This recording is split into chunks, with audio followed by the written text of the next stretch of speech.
সাম্প্রতিক সময়ে দুর্দান্ত ছন্দে আছেন মাহমুদুল্লাহ রিয়াদ। চলমান টি-20 বিশ্বকাপেও দারুণ শুরু করেছে মিডল অর্ডার এই ব্যাটার। শ্রীলঙ্কার বিপক্ষে দায়িত্ব নিয়ে ব্যাটিং করেছে, পরিস্থিতি বুঝে দলকে জিতিয়ে মাঠ ছেড়েছেন তিনি।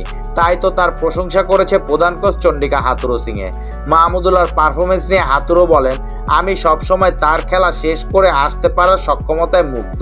এই জন্য সে এমন জায়গায় ব্যাট করছে, তার অনেক অভিজ্ঞতা আছে। যখন দল চাপে থাকে তখন মাঠের মধ্যে সবচেয়ে শান্ত থাকার একজন সে তার ভূমিকাটা ভালো জানে। আমি খুবই আনন্দিত, কারণ ইনিংসের মাঝখানে আমি তাকে বলেছিলাম তার কাছ থেকে একটা জিনিস চাই, যেন সে শেষ অবধি পর্যন্ত ব্যাট করে। এরপর যা হওয়ার হোক, সে সেটা করেছে। আর এটা প্রথমবার না যখন সে এমন করলো। রিয়াদ বড় ম্যাচের পারফর্মার, বিশ্বকাপের ম্যাচেই আমাদের জন্য ভালো কিছু করেছে।